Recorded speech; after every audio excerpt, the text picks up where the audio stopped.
आपका स्टडी अड्डा प्रो में स्वागत है। बागान अर्थव्यवस्था और गिरमिटिया मजदूर। आज हम इतिहास के एक बहुत ही महत्वपूर्ण लेकिन अक्सर अनदेखे किए गए अध्याय को समझने वाले हैं।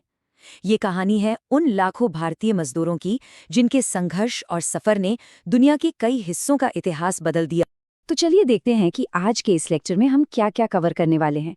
सबसे पहले होगा परिचय, फिर श्रम की मांग का कारण, उसके बाद भारतीय मजदूरों के प्रवास का कारण, फिर प्रवास का स्वरूप और मार्ग, उसके बाद सांस्कृतिक परिणाम और आखिर में सारांश एवं पुनरावलोकन। तो चलिए शुरू करते हैं हमारे पहले टॉपिक से, परिचय, बागान अर्थव्यवस्था। इसमें हम सबसे पहले गिरमिटिया शब्द को ही समझेंगे कि आखिर ये शब्द आया कहाँ से। तो ये जो शब्द है गिरमिटिया, ये बना है अंग्रेजी के शब्द अग्रीमेंट से। उस समय के भारतीय मजदूर इसे ठीक से बोल नहीं पाते थे, तो अग्रीमेंट बन गया गिरमिट, और जो लोग इस गिरमिट के तहत काम करते थे वो कहलाए गिरमिटिया। इसकी परिभाषा है अंग्रेजों द्वारा भारतीय उपमहाद्वीप से ले जाए गए अनुबंधित मजदूर। ठीक है, तो अब हम जानते हैं कि गिरमिटिया कौन थे, लेकिन सवाल ये है कि इनकी जरूरत क्यों पड़ी। इसी पर है हमारा अगला सेक्शन, श्रम की मांग का कारण। इसका सीधा साधा जवाब है पैसा। ब्रिटिश निवेशकों का एक ही उद्देश्य था, दूसरे उपनिवेशों में व्यापक निवेश करके खूब मुनाफा कमाना। और ये निवेश हो रहा था बागानों में। कौन से बागान? मुख्य रूप से गन्ना, कॉफी और चाय। इनकी मांग बहुत ज्यादा थी और इन्हें उगाने के लिए चाहिए थी सस्ती लेबर। अच्छा, एक सवाल यहाँ पर और उठता है, बागान तो पहले भी हुआ करते थे, है ना? तो फिर अचानक से मजदूरों की मांग इतनी ज्यादा क्यों बढ़ गई? इसके पीछे एक बहुत बड़ा कारण है, और वो कारण था दास प्रथा की समाप्ति। जब गुलामी खत्म हुई तो इसके 3 बड़े नतीजे हुए। पहला, पुराना श्रम तंत्र समाप्त, दूसरा, सस्ते श्रम की आकांक्षा, और तीसरा, उपनिवेशों में श्रम का अभाव। अब इस सिचुएशन में भारत एकदम परफेक्ट फिट बैठ रहा था। आर्थिक समीकरण बहुत सिंपल था, कम निवेश से ज्यादा लाभ कमाना, और इसके लिए उन्हें चाहिए था सस्ता श्रम, जो भारत में मौजूद था। तो उनका उद्देश्य साफ था, भारत में सस्ते श्रम की उपलब्धता का दोहन। तो ये तो हुई डिमांड की बात। अब सप्लाई साइड को देखते हैं, यानी भारत में ऐसी क्या मजबूरी थी कि लोग जाने के लिए तैयार हो गए।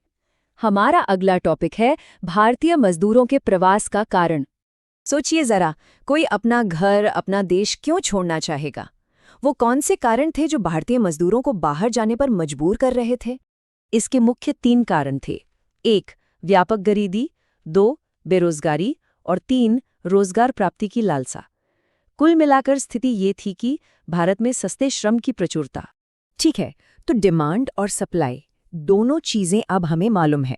तो आप देखते हैं कि ये प्रवास हुआ कैसे, कहां से कहां तक हुआ। हमारा अगला सेक्शन, प्रवास का स्वरूप और मार्ग। ये सफर बहुत लंबा था। मुख्य रूप से भारत के 2 इलाकों से लोग गए, भोजपुरी क्षेत्र और तमिल क्षेत्र से। और गए कहाँ? अफ्रीका, दक्षिण पूर्वी एशिया और फिजी जैसी दूर दराज की जगहों पर। अब ये जो प्रवास था, ये भी समय के साथ बदला। इसका स्वरूप देखिए। चरण 1 था व्यक्तिगत गमन, मतलब पहले सिर्फ पुरुष गए। फिर आया चरण 2, सपरिवार गमन, यानी परिवार भी जाने लगे। और इसका परिणाम क्या हुआ? स्थायी बसावट।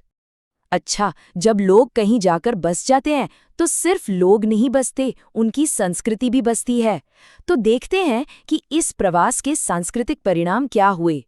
इन नए देशों में साझा अनुभवों ने एक नया रिश्ता, एक बंधुत्व बनाया, और ये उनकी सांस्कृतिक धरोहर में दिखता है, जैसे कि उनकी भाषा, उनकी धार्मिक पहचान, उनका खान पान और उनके लोकगीत व कहानियाँ। चलिए, अब तक हमने जो भी पढ़ा है उसका एक क्विक रिवीजन करते हैं। ये परीक्षा के लिए बहुत जरूरी है। तो अब है हमारा आखिरी सेक्शन, सारांश एवं पुनरावलोकन।